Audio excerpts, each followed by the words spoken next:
and I come from the lands of the Muncie Lenape people, also known as Orange County, New York. And I'm one of the co-editors of our book, Black Lives Matter at School, an uprising for racial justice that you just heard, educational justice, that you just saw about in the video. And my co-editors here and a contributor, two contributors, and some other folks are also here to talk about today's topic.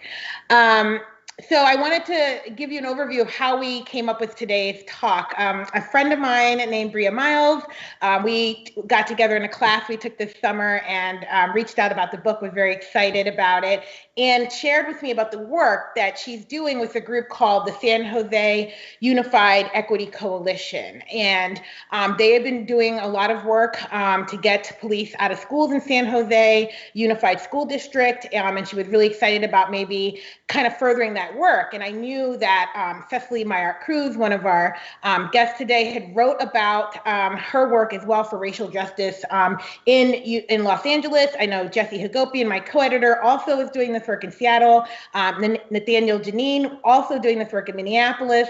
So we brought everyone together. And so I'm really excited that we were able to put together this talk, sponsored by San Jose Unified Equity Coalition, United Teachers of Los Angeles, Black Lives Matter at School, and Haymarket Books.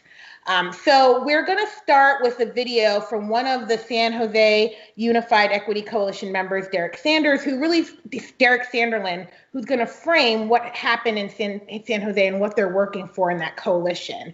And then we're going to turn it over to Cecily Myart-Cruz, who's the president of the United Teachers of Los Angeles Union, and talking about that work that she began around the time of the death of Michael Brown and how pushing her union to do anti-racist work and to think about racial justice and police-free schools. Then we're going to hear from Nathaniel Genene and Jesse Hagopian, who are featured in the book in an interview about his work as a high school student in Minneapolis, pushing to get police out of schools after the horrific murder of George Floyd. Jesse's going to talk to you about the work in Seattle and how the Seattle Educators Association are also pushing for police-free schools. And then we're coming back to San Jose with Taunya Jaco, who's going to talk a little bit more about the San Jose Unified Equity Coalition and the work that they're doing. After everyone's spoken for a minute, I have some questions that will frame our discussion, and then we will also be taking questions from the audience. So if you have those, go ahead and drop them in the chat, and someone will make sure that those come to me as well too. So we're going to go ahead and start with the video from Derrick Sanderlin for you to watch to really frame how this work is happening in San Jose.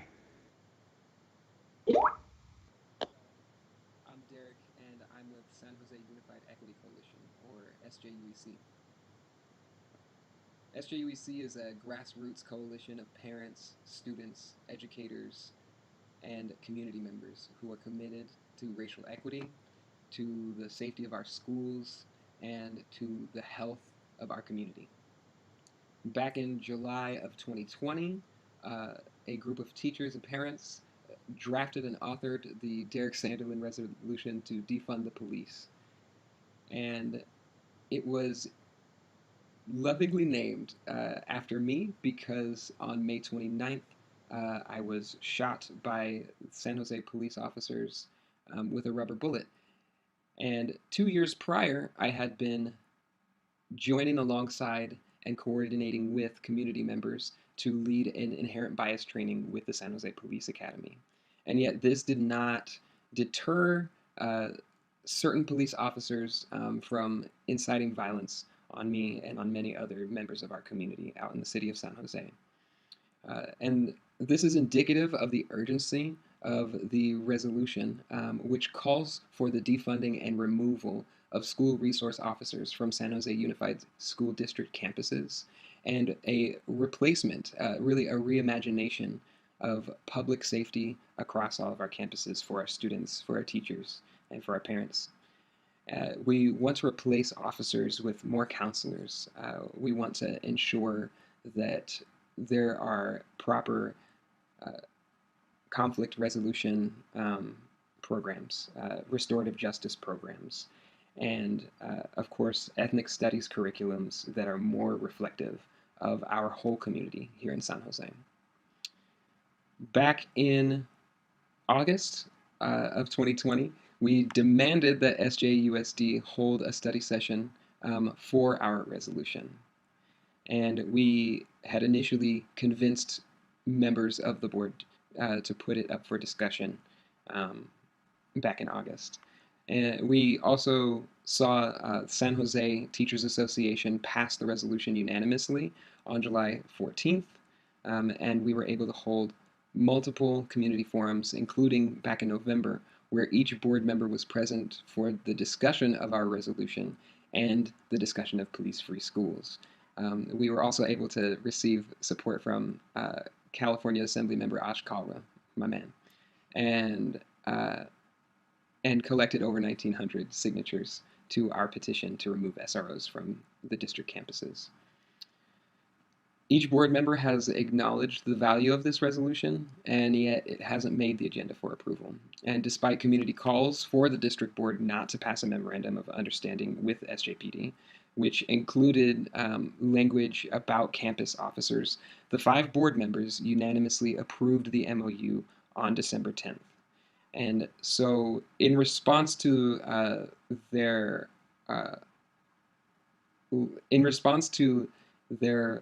lack of urgency within the board, we organized a car protest and over 150 community members to write emails and come out for a car caravan, a demonstration outside of the district building. We also called for community members to write emails and comment for Teachers' Choice to work from home. We know that this fight is not over, and even when the resolution is passed, we know that the fight must continue to keep our kids safe. And so we will be continuing to work alongside teachers, parents, and students alike in order to get this done and in order to reimagine safety for our students for years to come. And we implore you to join us.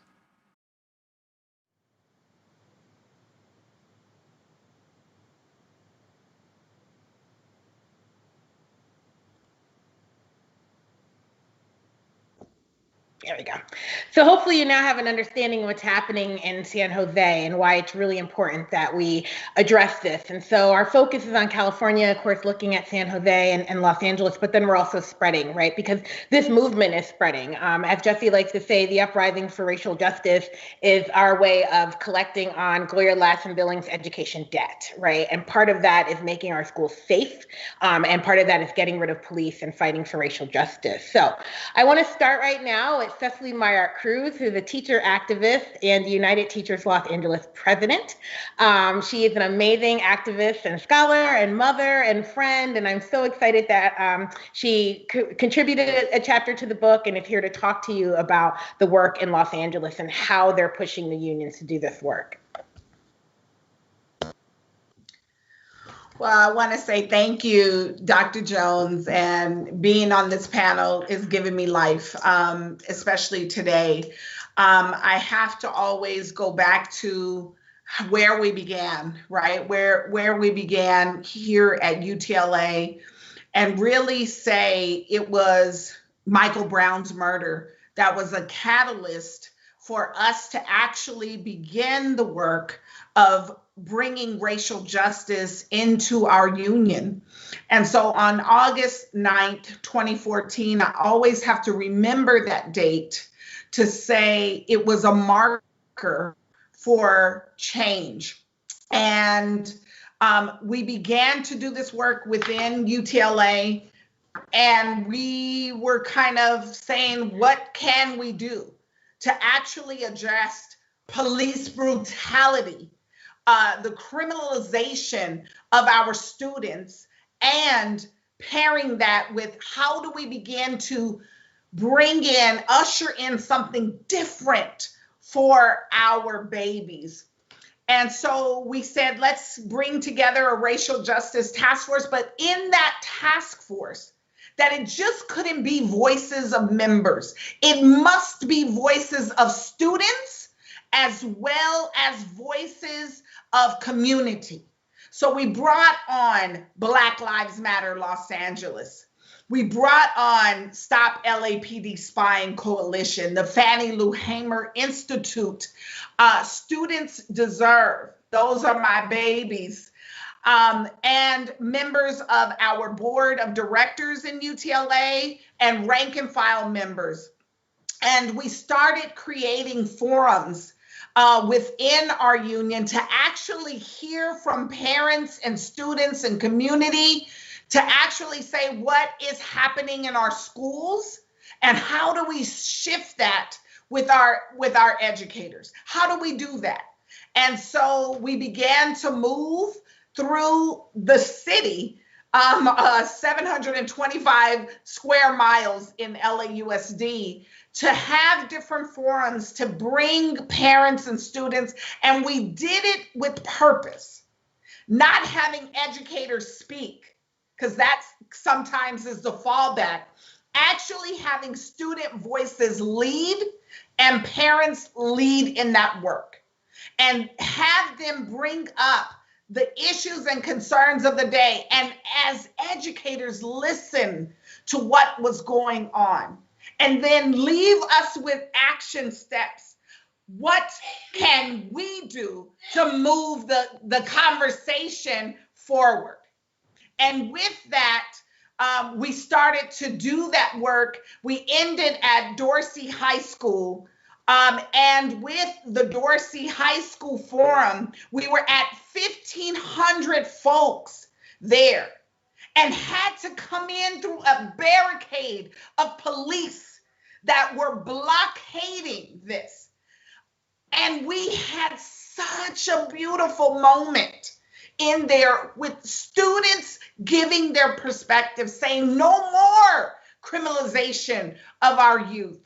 And as we came out of that forum, standing together, saying the Asada chant, such a beautiful moment of Black love and Black resistance, and saying our union has to be involved.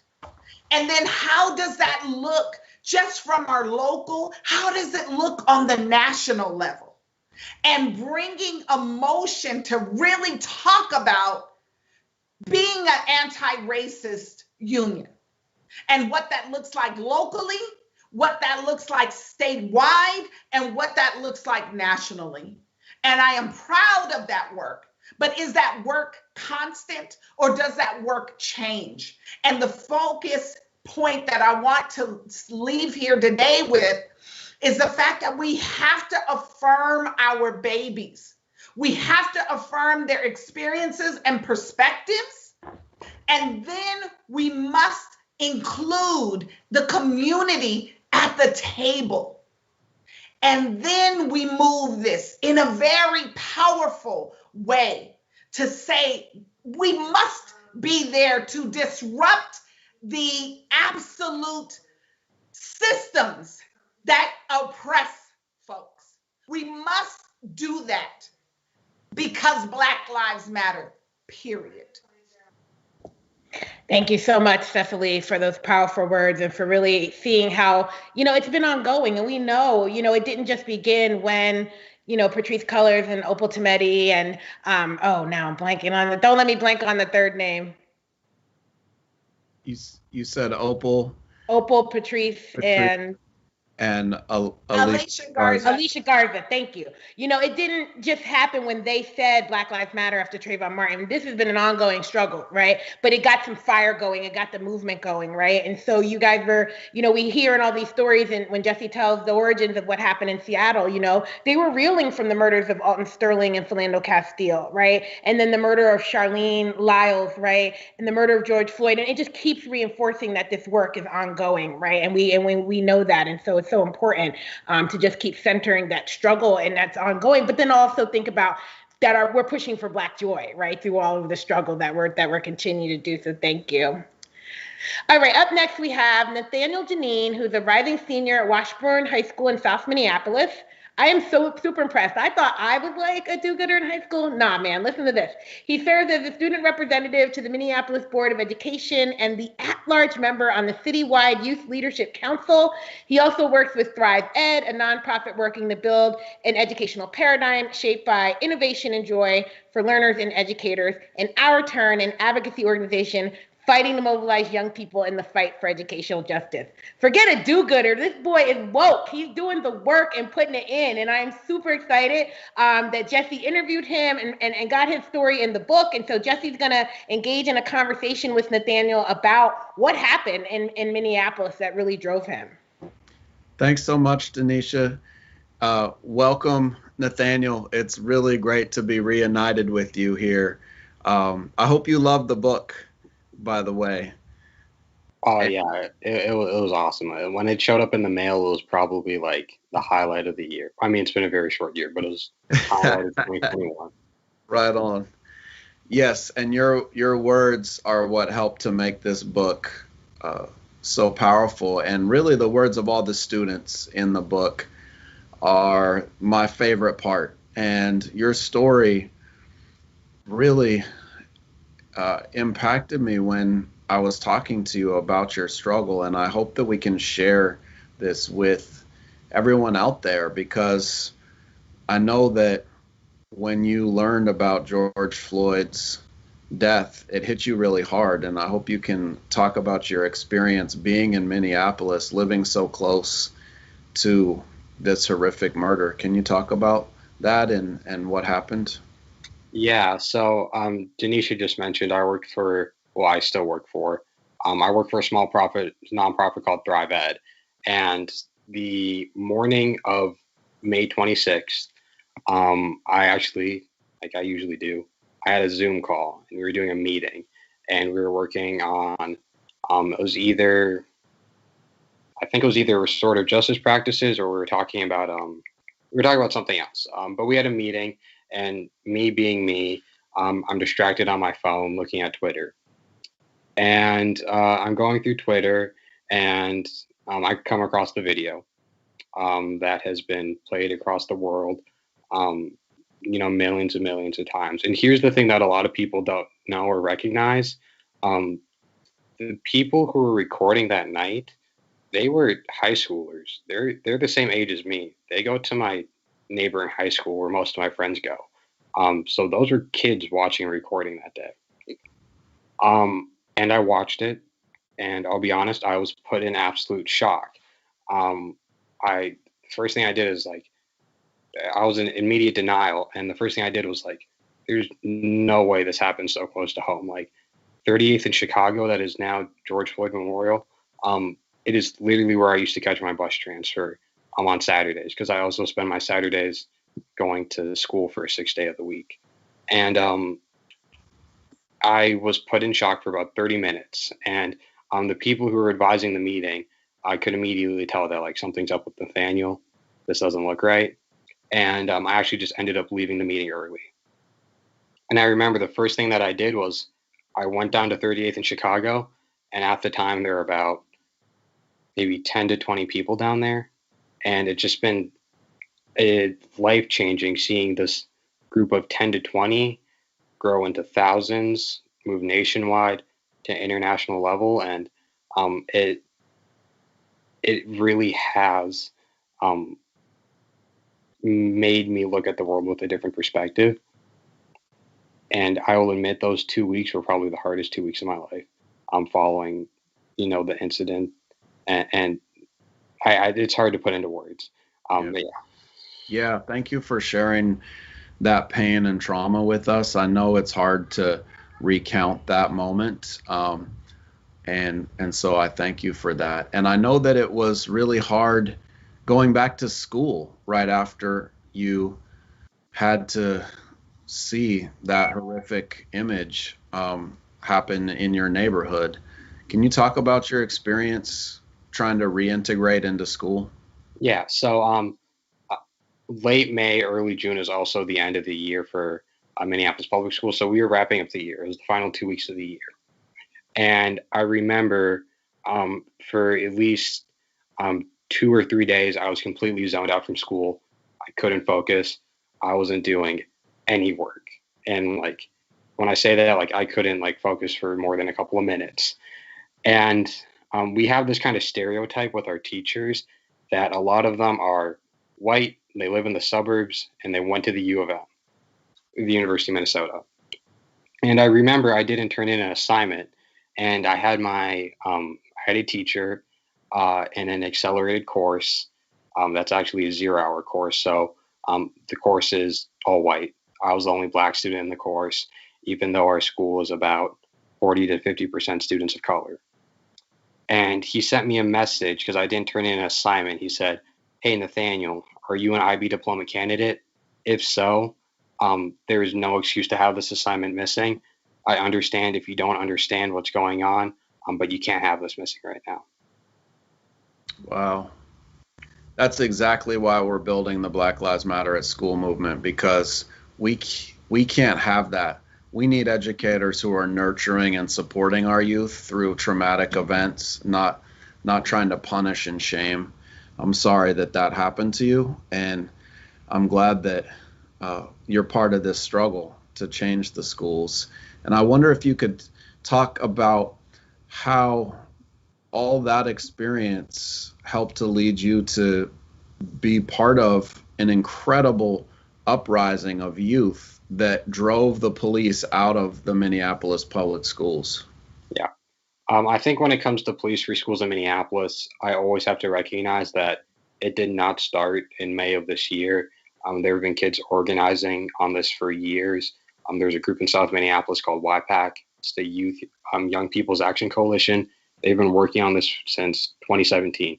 And this is something that comes up every 3 years. And it's been a debate since the 80s. But what happened with me is it was a turning point for a lot of people, where it was no longer a question of like, do we keep our kids like, oh, we're not going to keep our kids safe if we don't have cops in schools. It was a question about our morals as a school district. It is, can we willingly invest into an institution that is literally traumatizing our students? Like, are we willing to align ourselves with a police department that is literally being investigated for widespread civil rights abuses? It's, what kind of president are we setting up for our students? So I decided to work with a friend. She goes to South, and we're like, what can we do? What can we do? What can we do? And we decided, like, we're going to do it nice and simple. We're going to show that we can create a framework to keep our students safe without continuing down this path. And that's exactly what we did. We gathered the voices of about between 16 to 2,000 voices, 1,600 to 2,000 voices in a matter of a weekend. And at the time, when I say like this was a collective, we were doing like, this was everyone coming together. This was the Minneapolis Teachers Union. This was members of the state legislature. This was community activists. This was Reclaim the Block. This was students coming together. This was our turn coming together. Everyone coming together to send this clear message that Minneapolis police were no longer welcome in our schools. And we were able to take that and bring it to the Board of Education. And here's the thing about the student representative. I don't get a vote. And that's something that we've been working on and that we've been talking about for a while. But what I can do is share the perspective of students. And in the end, it's not going to be the directors up there or the superintendent who have to walk in the halls of the schools and deal with these encounters. It's the students. So when making that decision, I just wanted to make sure that students were in the very forefront, and we're able to take that and are able to use excerpts from what we found. We're able to show that there are alternatives. We're not looking in the right places right now. Yes. What an incredible example of collective struggle. And it's just incredible to see how what you all were able to kick off actually spread across the country, right? And we're going to talk about that in just a minute, but I wanted to see if you had any last reflections on your experience and where you all are going now with this. Yeah, I think one of the great things, or it's something that. So basically, the week after, I remember I had I think it was a student rep from San Jose actually reached out, and I actually sent her the resolution, and I sent her a lot of her findings, and she was, I think it was, yeah, I think so, and she was able to use that. And I think there was a student group from Los Angeles that reached out too, and just watching this movement expand nationwide, it's just been phenomenal. Another thing is the work is just getting started. Most of the summer, I actually partnered with Dr. Ross Ethiraju, the Minneapolis NAACP, and a couple. I don't know how to say it. It's this Nobel laureate. Oh, hi, my mom is walking in now. We're gonna ignore her. We were able to work with this group, and we were able to bring together students from across the district to put together a short-term and long-term plan to look into replacements to our school resource officer program. And we actually began doing some training back in October, and we're still working on that 5-year process of changing the climate of our schools and the cultures of our district. And I'm still doing that work to this day, and I'm probably going to keep doing it until after I graduate. Absolutely, and we'll be there to get your back, Nathaniel.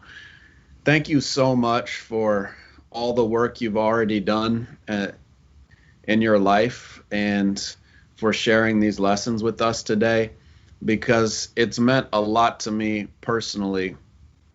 The example of the Minneapolis schools removing harmful police from the schools, spread to St. Paul schools, spread to Denver public schools. Oakland kicked the police out of the schools. Charlottesville kicked the police out. And I'm incredibly proud to say that because of amazing youth organizers in Seattle, like Angelina and Kiddist, they kicked the police out of the Seattle public schools as well. It was a great victory. At first, the school board said they would remove them for a year while they studied the situation. And the pressure grew, and Angelina and Kiddist's petition got more and more signatures, some 14,000 signatures in just a couple of days. And the pressure grew, and we were able to get that to be a permanent removal of the Seattle police. And we're still in the struggle to get those police officers replaced with someone who will actually help our kids, like counselors and school psychologists. I mean, I live in a city where we have Amazon and Boeing and Starbucks and Microsoft and Bill Gates and Jeff Bezos, some of the richest people the world has ever known, and we don't have a nurse in every single school, right? I mean, this is the contradictions that we face in the public schools in this country. And that's why I'm incredibly proud of my union, because on June 8th of 2020, the Seattle Education Association overwhelmingly passed 7 resolutions in solidarity with the movement for Black Lives. And these resolutions included removing police from schools and removing them from the King County Labor Council, saying that police are not part of the labor movement. They never have been part of the labor movement. They've always been on the opposite side of the picket lines, and generation after generation busting strikes rather than supporting their fellow workers. And so that was an incredible resolution that we passed in our union, and then it actually passed in the King County Labor Council, and they were officially removed and are no longer part of the House of Labor.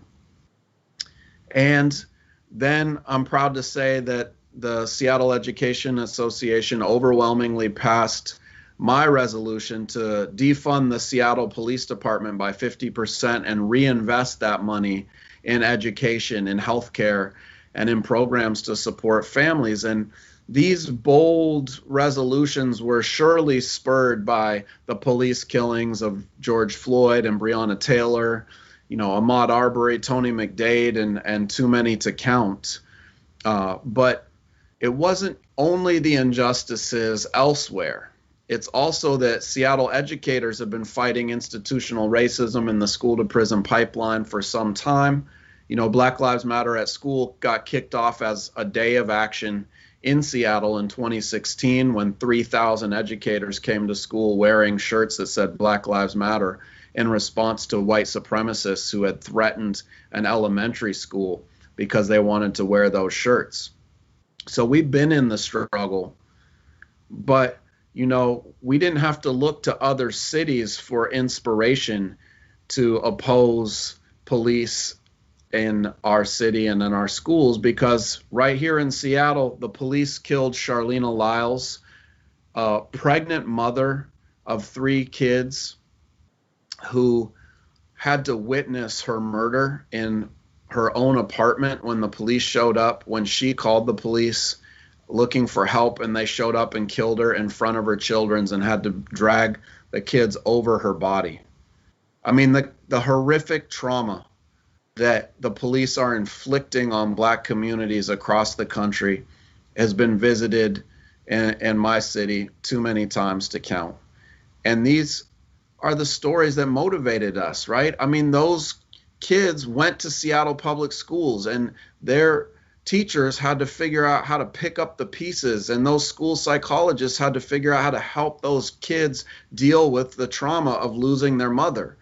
And those experiences led us to take that bold stand, and also analyzing the police budget. $400 million, over $400 million a year go to funding police, the biggest part of the city budget. And you can look at examples like Seattle police officer Ron Willis, who he's a patrol officer in Seattle, and he made $414,000 last year. An incredible salary. There were times when he was working an average of 80 hours per week, quote unquote, to get his overtime.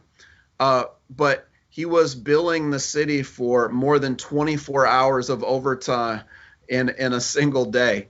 And the city budget of overtime is some $30 million a year. And compare that to the overtime budget for educators. What's the overtime budget for educators? Right? We get 0 overtime for all the extra time after school meeting with kids and helping them with their homework, for all the grading and lesson planning, right?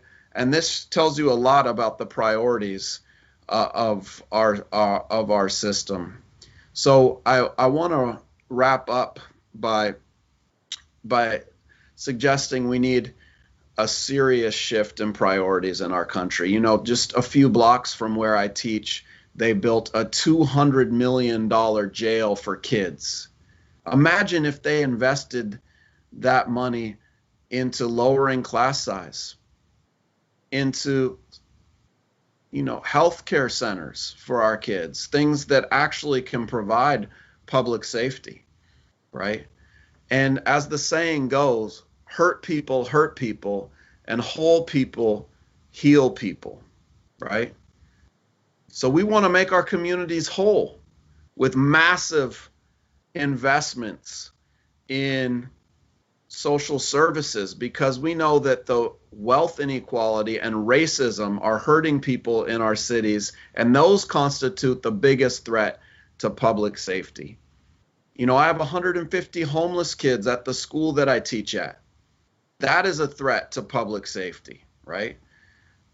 And public safety to me means making sure that every kid has a safe place to live. They have healthcare, they have food, they have trauma counseling and mentorship, not patrolling them, arresting them, and abandoning them, but actually nurturing them, and is what I believe will create public safety. So I am so thrilled to get to be part of the Black Lives Matter at School movement that is chasing the police out of schools all over the country and replacing them with the services that our youth need. So thank you.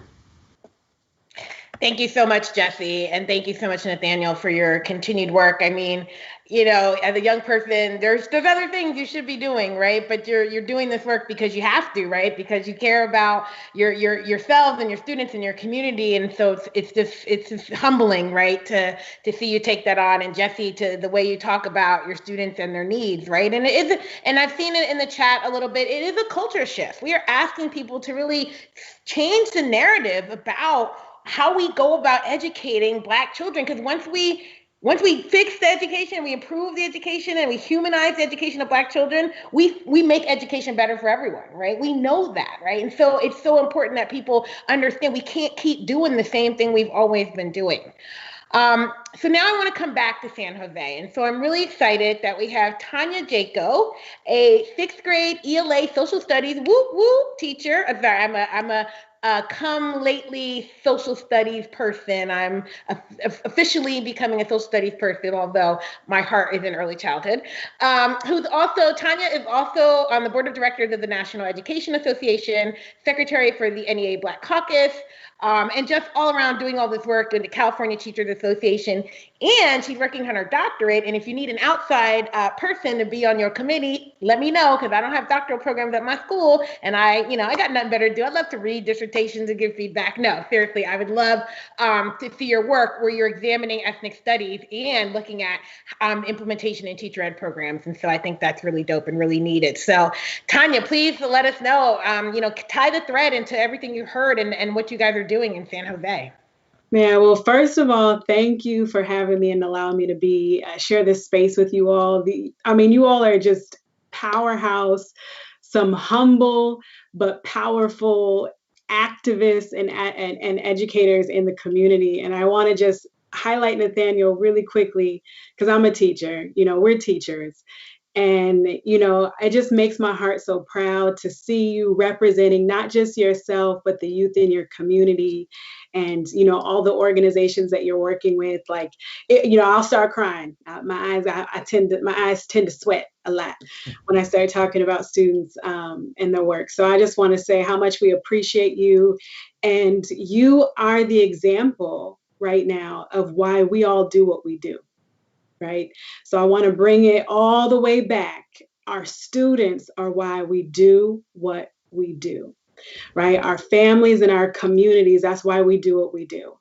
And you mentioned how George Floyd and how that impacted you, and it hit us all. Seeing that it broke something in me that I didn't think could be broke.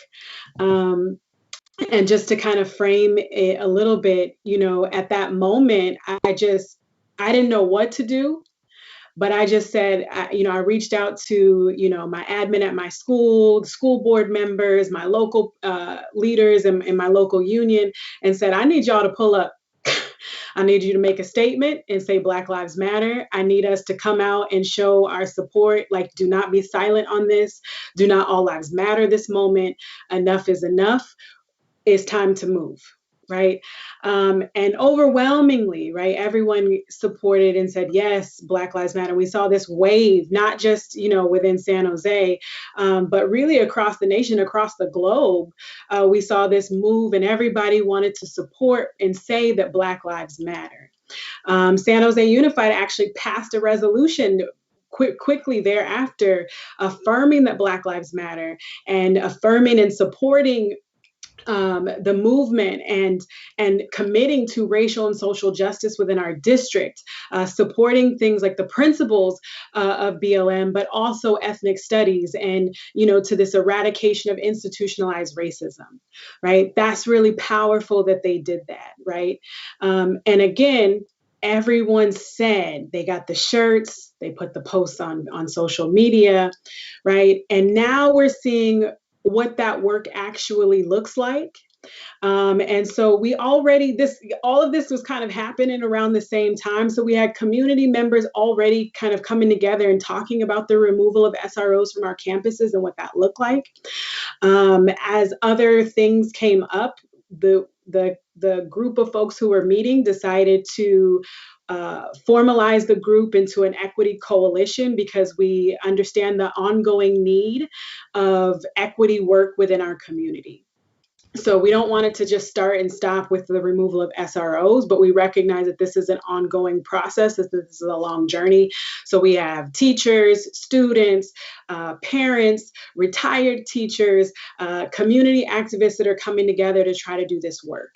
And what happened is from that, we had a group of educators that reached out to Derrick Sanderlin, who you saw earlier, and write a resolution that essentially, lays out just police brutality and its impact. But in a nutshell, it's calling for the removal of SROs from campuses, but also replacing that and reallocating funds towards the community supports that we need. So saying that we want counselors, we want school psychologists, we want restorative justice practitioners, right? We want mental and behavioral support, health professionals, and these types of supports.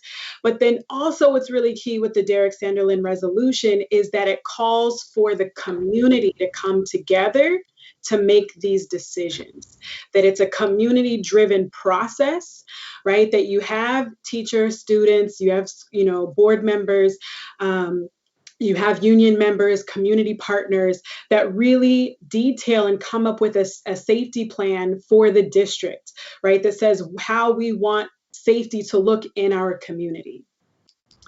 And as Derrick mentioned, many of our board members are all in agreement that this is a good thing.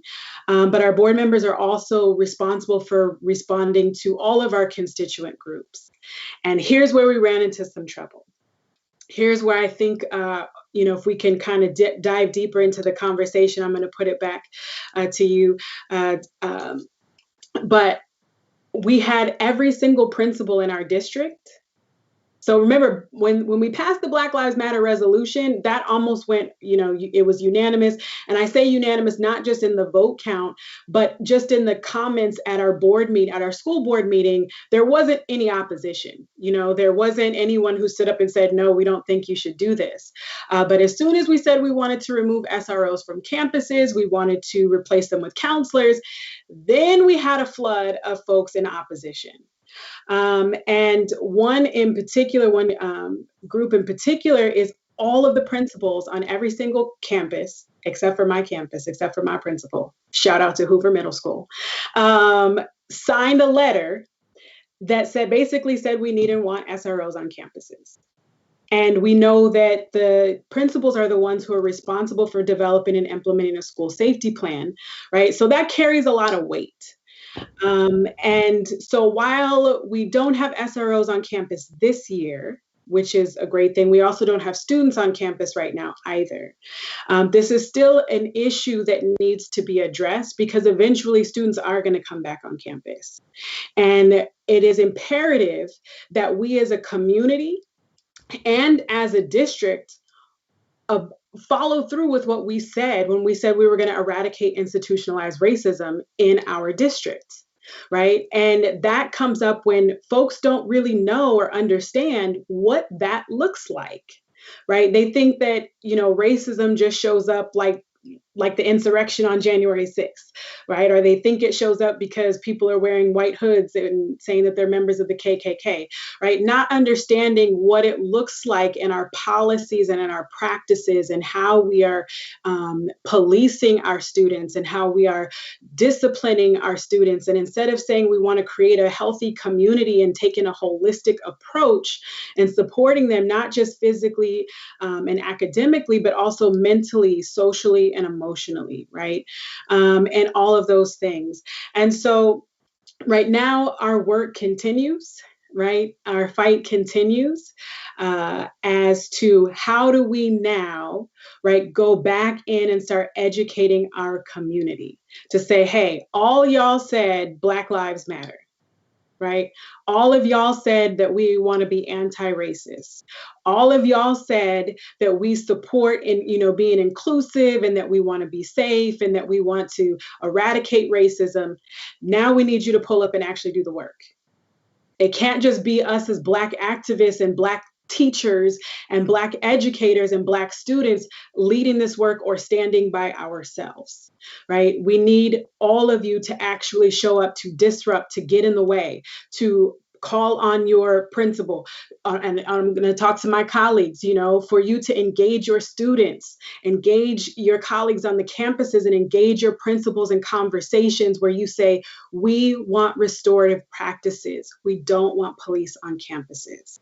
We want counselors, not cops, right? That is the work that everyone has to do, that everyone must do. It can't just be up to, the Black activists to lead and implement and to do all of that work. So that's where we are. Looking forward to hearing from everybody else as we dive into the conversation of, what does it actually look like to do this racial and social justice work in education?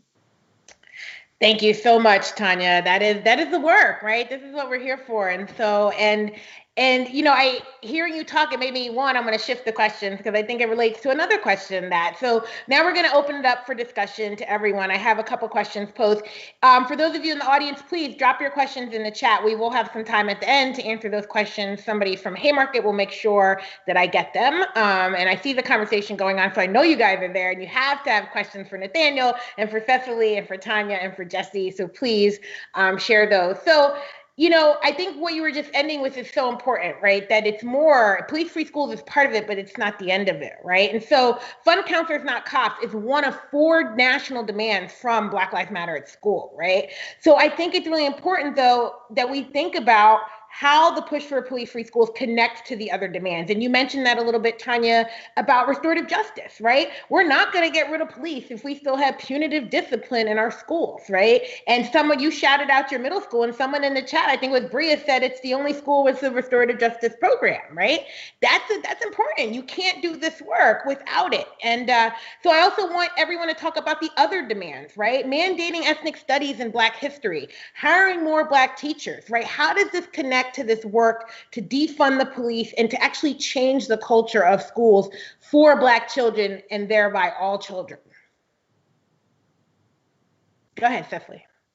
Well, I think it starts and ends with liberation. I'm just going to put that right in the space. Liberation and education, right? And you spoke, Dr. Denisha, around what don't students want? Well, first of all, we have to ask the students, are we honoring what students are bringing to the table to say? I'm just so blessed to be here in the space with you, Nathaniel. And I know that I have a whole lot of my Students Deserve students. Big shout out to Students Deserve in LA, holding it down with Black Lives Matter Los Angeles, doing this work, trying to push our school board to do the right thing. They called for that ending of, school police funding. And how do we actually believe and get police-free schools? It has to be liberation, but liberation is also tied to education and anti-racist education. So if you can only be racist or anti-racist, but then it's also tone at the top.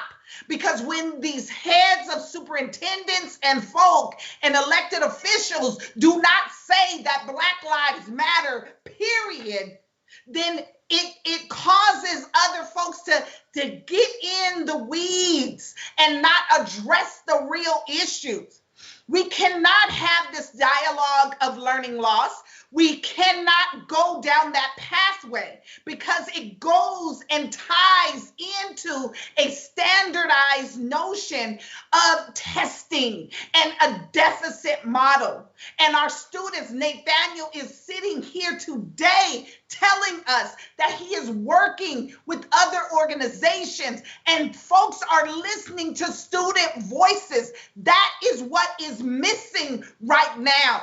We must listen to the youth, and we must say that their lives matter, that their experiences matter, and that we affirm their standing in this community. And if the students are saying, stop criminalizing us, stop treating us as suspects because we are scholars, then we can get somewhere.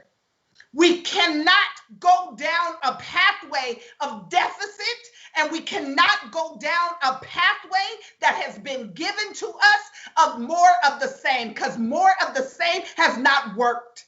And so if we are really serious, we must bring in arts and music and ethnic studies to actually liberate our students and our babies and our communities. Thank you. I mean, I'm so tempted to just end it right there because that was fire. And I love that word, liberation. It speaks to me. As I mentioned, an early childhood scholar. I've been studying play. Play as liberation, play as freedom for teachers and for children. And I see it and I feel it. And I know that a better world is possible if we really think about, like you said, what do the babies need? What do they want? What helps them thrive, right? Thinking about Dr. Bettina Love and her language around thriving, right? And it's so important. So thank you, Cecily. I don't know who wants to follow that, but please jump on in. If I can jump in for a minute, thank you so much, Cecily, for grounding us in where we need to go for liberation, because I think that kicking the police out of the schools is just the first step to helping make our kids safe, because we also know that it's not just the physical abuse from police that our kids are facing, but there's also a curricular abuse that is harming our children as well. And that curricular abuse looks like Black kids only learning about their history when we talk about the enslavement of African people, and not learning about the incredible contributions that Black people have made to science, to art, to health, to education and beyond, right? And we know that the power of ethnic studies is that it can dramatically increase the outcomes for our youth. You know, there was a study done out of San Francisco by the San Francisco Public Schools by Stanford University that found that students who took the ethnic studies course there, their GPAs on average increased by 1.4 grade points, their attendance rose by 21%, and their credits earned increased by 23.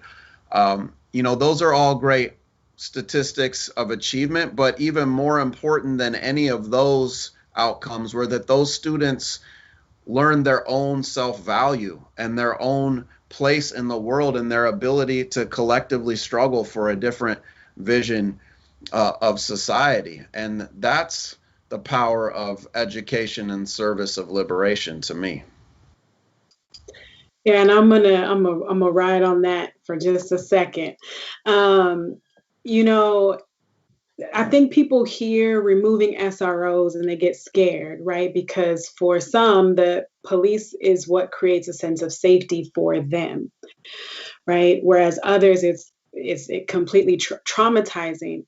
But the question is, we want to remove SROs, right? But then what does safety on campus look like, right? What does having community on campus look like, right? And as Jesse mentioned with, ethnic studies, right? Ethnic studies is not just a textbook, right? It's not just a chapter or a lesson that you teach. Ethnic studies is a way of living, really. It is a way of creating community, right? It is rooted in love, solidarity, and community, right? It is a pedagogical approach to your practice as an educator, where you are looking at, when a student, when there's harm in the community, what are the restorative justices? What are the restorative practices to restore the harm that has happened, right? I'm not just sending you to the principal's office and writing you a referral. That is also a part of it, right? It's this shift in mentality and how we look at our students and how we see our students. And do we see them as our own children, or do we see them as those kids over there, right? And so ethnic studies, what it also does is also takes a look at how you assess students, right? Our grading systems, right? That so many people have come accustomed to, we know them. It's almost like this level of comfort. It's kind of like, this is how you play the game, and not realizing how harmful and detrimental that has been to so many students, particularly BIPOC students. And so how do we go from grading and testing and over testing to performative assessments and having multiple ways for students to show their growth, right? Through the arts and what they're able to create and their engagement in their own community, right? It's all of those things that will bring students to life, right? To where those issues that you might be afraid of, right? The behavior issues, those behavior issues are stemming from somewhere. And I think if we can get to the root of that, right? You have students who are rejecting the oppression that you are trying to perpetuate in your classroom. So while we look at it as educators and tend to see it as them being disruptive, what that student really is doing, right, is they are resisting the oppression. And if we can see it in that light, right, then we can start to remove some things. If we can see it that student may be coming from a place of trauma in society, then we can address the trauma and we can get to that place. And ethnic studies that is the foundation of ethnic studies, right? We are creating community through love and solidarity, and we are taking a holistic approach, and we are building taking a familiar approach to our students, right? That these are our children in our community, and we have a role and responsibility to nurture them, right? And to coach them and to build them up, not reprimand them and try to keep them in a straight line and push them out when they don't. And so that's also needs to be part of the conversation. The reason why we want SROs removed is because we want to replace it with basically a loving community. Yeah, thank you, Taunya. That's definitely there. And hearing you talk again, what it so drives me crazy, because we know, if we study young children, we know what the young children need to do well in school. It's not secrets, right? We observe them. Parents know this, right? But we somehow lose sight of it in this neoliberal white supremacist push for competition, scarcity, and all of these things. So it's a culture shift. It's a whole paradigm shift when you do anti-racist and ethnic studies work, right? You're letting go of all of those constraints that we thought were normal. I spent 5 years in grad school thinking that the achievement gap was normal, and I had to help fight against it, instead of realizing that it was a racist lie, right? It was a racist narrative used to demean Black and brown students on a construct designed to prove that they were inferior to begin with, right? And so it's really important that we assess all of those things, and we break it down, and we get back to what we know, what we know about children and their development, right? Because I think I've been looking at trauma, and I know there's people in the chat talking about this trauma work, but the adverse childhood experiences are really relational to the family. And what's missing is the adverse community experiences, right? Poverty is trauma. Lack of healthcare is trauma. Lack of jobs for the adults in your house is trauma, right? Not having a place to live is trauma. And challenging behaviors, yes, I have a lot of teachers telling me, I get what you're saying, but I'm not comfortable with no police in my school because I have high school students that are bigger than me and they fight. But understand that their fighting is a response to trauma. So why are we dealing with a response to trauma through police? Why aren't we dealing with a response to trauma through healthcare, through medical care, right? Yes, I agree, right? There are issues. I had to physically restrain a 6-year-old. It wasn't my favorite thing to do, but I had to do it. But I didn't call the police and have her arrested. I got her to a place to calm down so we can talk about how to respond, right, to the trauma that she was experiencing in that moment that caused her to lash out. And so it is a change, and it is a huge narrative. And so I want to keep the conversation going. And again, please share your questions in the chat. Nathaniel and Cecily, you guys talked about this in your presentation. I hope you can help me give some concrete examples, right? But you talked about the need to center the voices of youth and community members. And instead of just saying why, we know why, can you share a little bit about what you learned when you did that? What did you learn, Nathaniel, when you surveyed all those youth about getting the police out of your schools? And what did you hear from youth and community, Cecily, and even Jesse and Taunya? Because I know you're talking to the people, right? But I think we need to share that. What do we hear when we ask the people most directly affected what it is they want from their schools? Yeah, I think first of all, I was surprised. Like these kids knew what they were talking about. Like it was phenomenal. I think there was a pretty clear message. Of course, this was back in May, so we were in full distance learning. At the time, the structures weren't as well set. and kids were struggling. And that was the reality at the time. And more than ever, kids felt disconnected. They felt that their voices weren't being heard. And I can tell you, working with Student Voice, in the district and in multiple other areas, it can get tokenizing at times. And you can feel like your voice isn't being heard. But the main message I heard was, we aren't getting the support we need right now. Last year, I had 5 counselors. This year, I have 3 counselors. I'm going to college next year. I have 3 counselors for 1,600 students. That's just not right. You just shouldn't be doing that. So it became a question of, do you want to invest in us or do you want to invest in the MPD? And if the choice isn't clear, then you gotta set the record straight and tell us what your values are, because if you really do value those $1.1 million going into the MPD, then you really don't value your students or our time or our interest or our sacrifices. So yeah.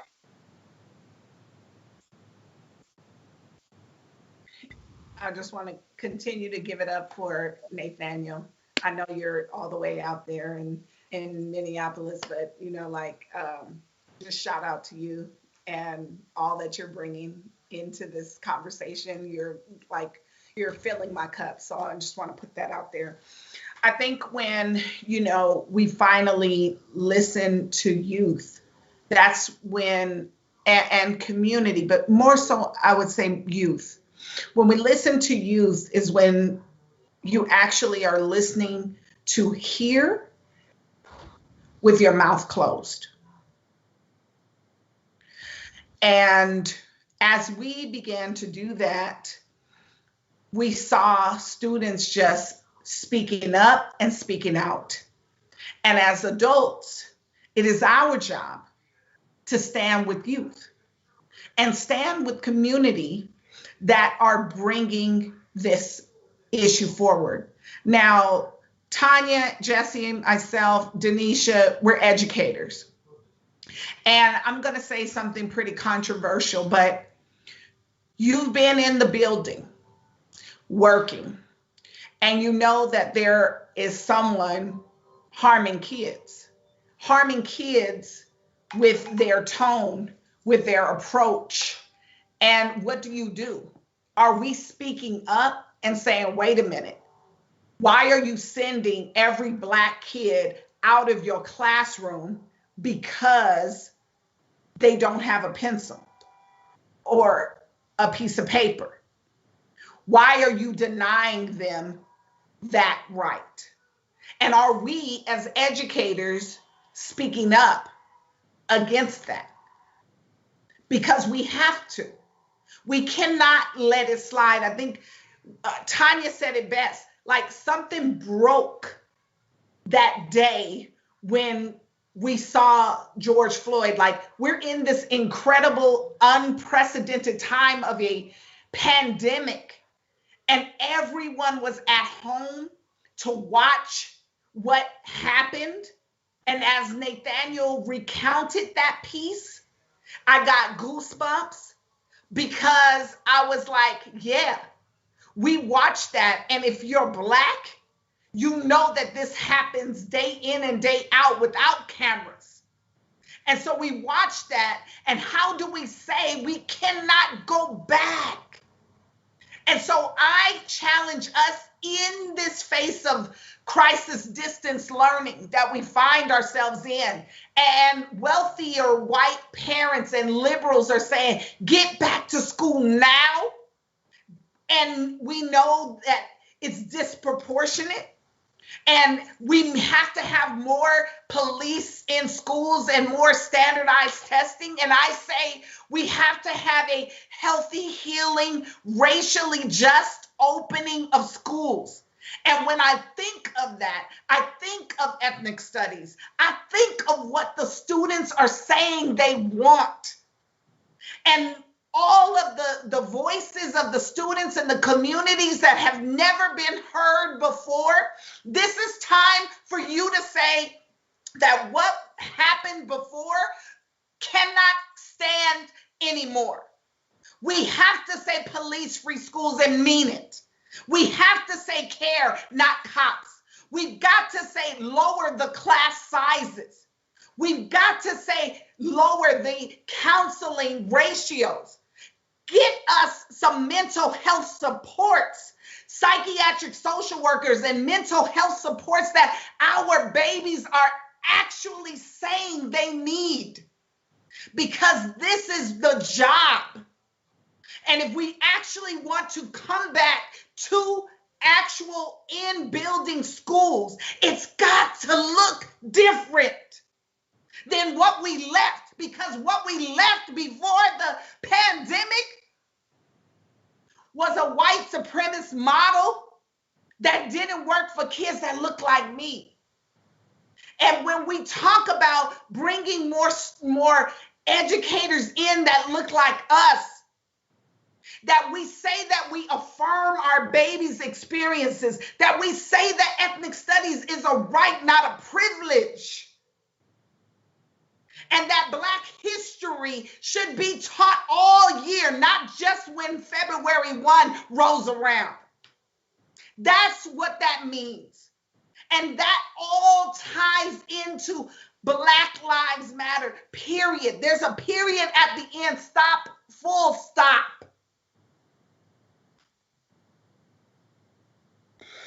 Getting us fired up, Cecily. Thank you. Thank you so much. Anyone else? I mean, yeah, I think we're hearing that the youth want what we've been trying to give them, and they want, you know, a better way, right? A better way forward. And I love it. Taunya did say that they were resisting, right? They're resisting the oppression that our schools do to them, right? That our schooling society imposes on them. And so I think it's so important to hear, and also to push back against the narratives, right? Because in our speaking to our communities, right? We had this when I was in DC, right? They say, well, community members want police. No. They want to be safe. They want people not to be so poor that they rob you and make you unsafe is what they want, but all you're giving them is police. So if the option is be unsafe or take police, what are you going to think people are going to choose, right? That's just basic Maslow hierarchy of needs, right? Which came from the Blackfoot people, actually, not from Maslow, right? So, you know, we're talking about these basic things that people want, but if we get at what's causing the violence and the behavior and give people better lives and better opportunities, right, then we will see, and we've always seen that. We've seen Black people thrive and make a way out of the pain and the struggle. And if they can do that with all that we've been given, imagine what they could do if they had counselors and nurses, right? And engaging curriculums and teachers who look like them and teachers who care. And yeah, there's just so much there. So thank you. And, you know, there was kind of a question, I'm not sure, you know, what do we do? How do we get, I mean, Jesse, you talked about this a little bit, but how do we get the school districts to put their money where their mouth is? Anybody got any tips, right? There's a lot of school district people, by the way. San Jose, I've seen them in the chat, and all the other districts are here. So what do we do? How do we get them? What are your thoughts on that? I mean, some of you, I know you think about this and you think about different ways to do it, but any examples that you can share? Well, I mean, it's got to be a collective action, right? I think what you first said, Denisha, though, is important to underline, that the safest communities in the United States are not the communities that have the most police. They're the communities that have the most resources, right? If we infuse our neighborhoods and our schools with the resources they need to thrive, we won't need police at all. And so I think we need to develop an abolitionist approach to organizing and to teaching, like Dr. Bettina Love talks about in her book, We Want to Do More Than Survive. That abolitionist approach and the abolitionist teaching network, I want to highly recommend people get involved with, to talk about how do we abolish the conditions of oppression and the conditions of false scarcity, right? They say there's not enough money in the world's richest country to provide for our kids, to keep them safe, right?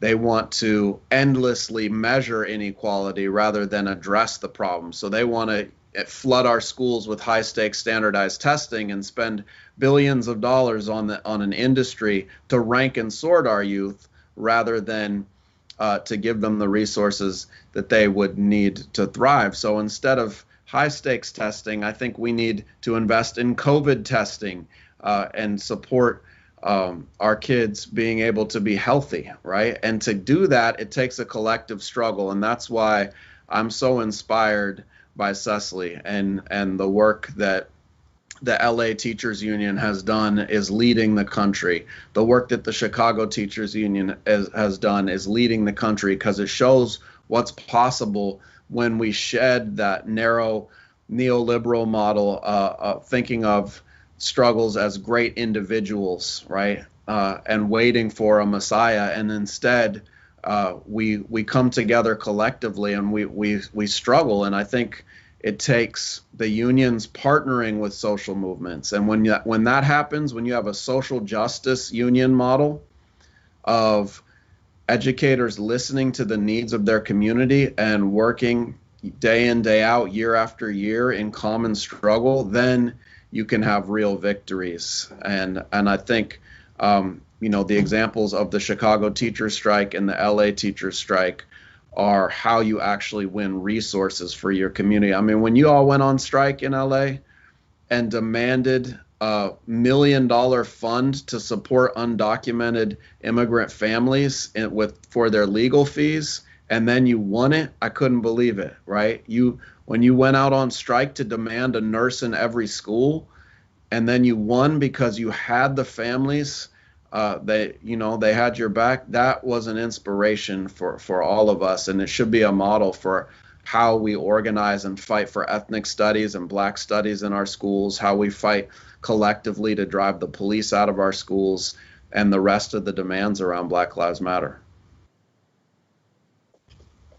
Absolutely. I think both of the unions, they teach us so much. Chicago, when they were on strike, they were talking about, time for pre-K teachers, for pre-K kids to get naps, right? They know how that's important. Pre-K children need naps, they need play, and teachers are going on strike for that, for your babies to get the rest they need in these classrooms, right? That is revolutionary. It's not all just about, yes, teachers need the money and they need the pay, but they need their students to have a good working environment, and they fight for that, and that's important, and they really showed us. And then we saw the red wave, right? We saw people who thought they couldn't strike because, you're not allowed. Well, let them fire everybody, right? And they tried it in West Virginia. We know that they tried it, and so we continue to see that movement growing, and that's really exciting as well too. So we've got a little bit of time left, and we're going to wrap up. I'd love to hear your thoughts about, what can people do? There's so many people listening right now. What is something they can do? Everyone's talking about it, and you listen to the webinars. People are buying books. Yes, get Bettina Love's Abolitionist Teaching. Get our book. Get the Lelania and Karen's book. You can't see it because I have my screen up, right?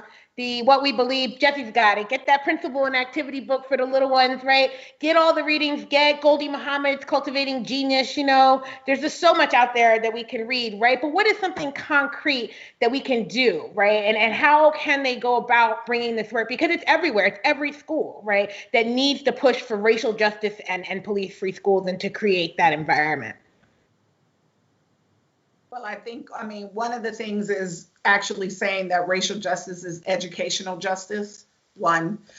Two, we need to, in every single school, in every single local, in the schools, we should have some type of racial justice committee. At the local level, we need to have a racial justice task force that brings in student voices, community voices, rank and file members. Our group started with about 10 folks, and we're about 75 people on our racial justice committee that are committed to doing this work of dismantling the very foundations and procedures. But it's also creating the other affinity groups, right?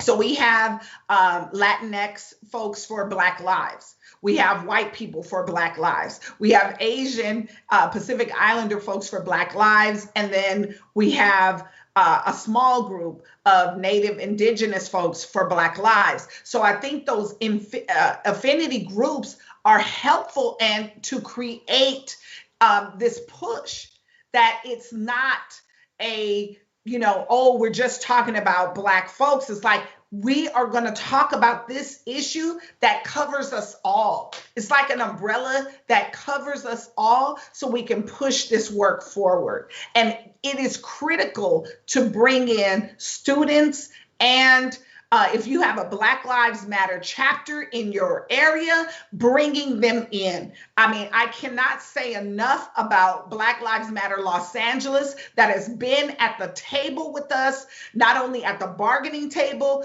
but out in the streets, and us doing the same. We always are using the bargaining for the common good model, lifting up other issues from community members and students when we're lifting up our bargaining issues. Yeah, I had a chance to talk with one of my colleagues, or, she's a fellow educator, a white woman in a more conservative area. If she's listening, she knows who it is. But she shared that after, when the insurrection happened, that she was watching and listening and reading online, like she was on Facebook, and, just seeing how people were responding. And she read in one of the comments or something that basically said, teachers, if you don't address this in your classroom tomorrow, you're part of the problem. So I want to pause right there because, first of all, everybody's in a different space in this journey for racial justice and their own understanding of like all of these terms, like what is BIPOC, and you're saying intersectional, like I'm so confused. So everybody, you have to start where you are. Right.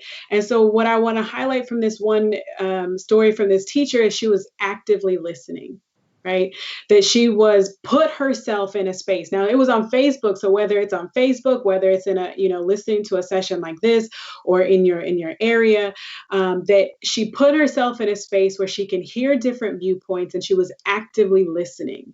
Right. So that's the first thing. The second thing is after that, when she read that, she immediately got on the phone with her team of teachers and said, we have to switch up our lesson for tomorrow.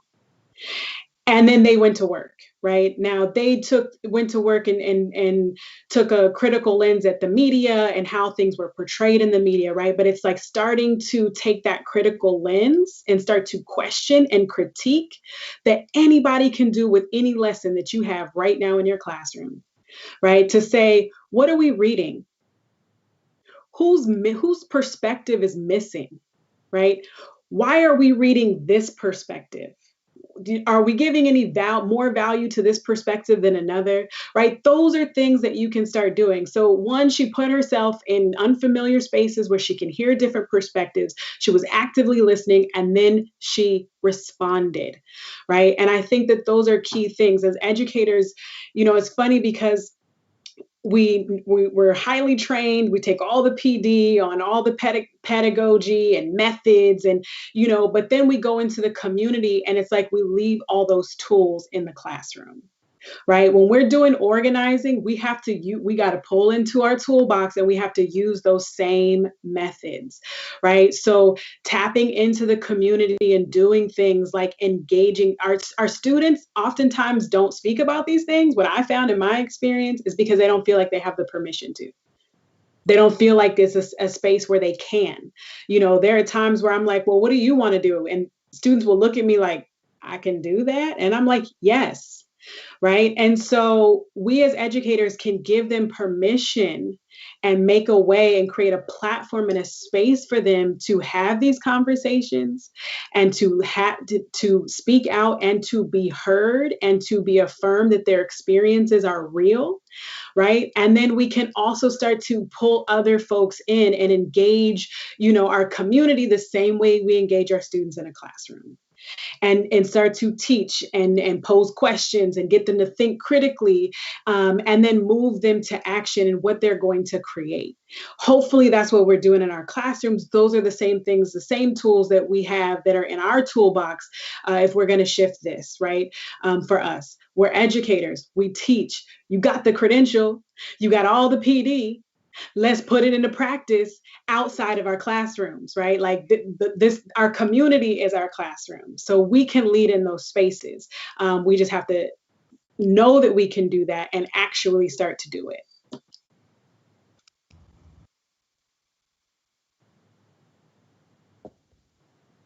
Yeah, I love that. I love that step to just, I made that call on my Facebook. I don't know if she saw my post, but I was like, if you don't talk about these things, you're part of the problem. A lot of people said, where do we begin? And it's just like that. Listen to people. Put yourself in the space to learn from other people. And anybody can have a conversation with your students. What did you hear yesterday? What happened? What did you see? Without giving, a lot of stuff, but just putting in that space to talk. And it's so important. And I think people are afraid. They're afraid to trust that the students can have these conversations. And I think when the students see you trusting them, then they trust you. Right. And it grows and it gets stronger. And all of a sudden the kids are like, okay, I can trust you. We can do this together, and that's so important. So thank you, Taunya. Anyone else want to share what's something someone can do to keep this work going? Okay, I guess I'll chime in. Thanks. I think there's two things that always come to mind when this conversation comes up around, what can I do in my community? Like, it happened in Minneapolis, why can't it happen here? I think the problem is like, you shouldn't have to wait until you're Minneapolis. Like, we waited way too long, okay? And, you need to learn the lessons from our mistakes. If you truly think that the MPD is just one bad apple, you're no different than the people who think that the 4 cops that murdered George Floyd were 4 bad apples. And that's the reality.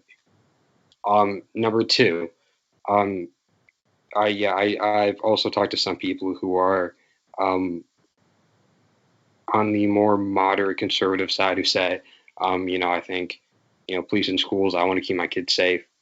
And, safety is always going to be the number one priority. And once again, it's changing the conversation of what does it mean to feel safe and secure, and like, do SROs actually work? And like, people rarely talk about that. Like, why they don't? Like, I don't want to talk about it, but like, we saw that one crazy. I'm not even going to say her name. But we saw that one crazy lady who she literally it didn't make sense. She was saying the SRO at Parkland wasn't doing his job. So by having more SROs, like, I don't know if you guys know what I'm talking about, but she was actively saying we need an SRO, even though the SRO didn't work. It is the biggest contradiction I've ever seen. So in all honesty, do SROs work? Like, show me the empirical data. There is none. It's a false sense of security that we've used for years, so we can put targets on students' back, and then we can have this false reality of, oh, we're safe. I had to go to law school to get that knowledge, Nathaniel, right? I had to sit in criminal justice and criminal procedure to understand that cops, all they do is punishment. It's not about stopping crime. They don't show up when you're getting robbed. They don't show up when they come up after the fact, right? And so it doesn't stop. It doesn't make you safer, right? It was a realization, and you've gotten this at your age, and that's just amazing, right? And youth know this. They know that the police aren't there to make them safe. They're there to pursue crime, right? And to see people as criminals. And that's become such a big problem, right? Because our children are not criminals. But if you put someone whose job is that, then that's what you're going to get, is this highly criminal and highly punitive system. Well, this has been an amazing time. I know it's early in California, in Seattle for those of y'all. It's going on 9 p.m. here for me, and I just want to thank you all so much for this amazing conversation.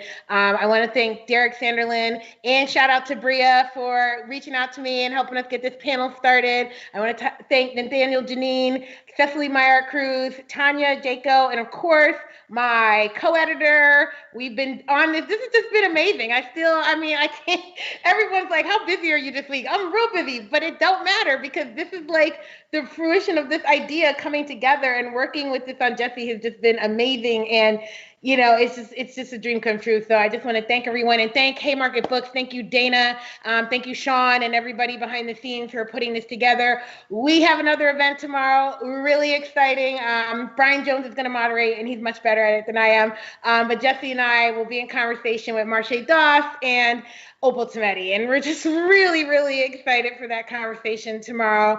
And yes, Black Lives Matter is happening all across the country. Check out the NEA map for Ed Justice, and you can see all the events happening across the country, and just keep doing the work. Thank you all so much, and good night. Thank you, Denisha. Yes. And don't downplay yourself, girl. You doing Yes, fabulous. exactly. I just love when Brian moderates because he just brings this. I just feel like me. I'm all over the place. have Like this he energy. had his You run have of the this show energy. today for tomorrow, and I did my run of the show today for today.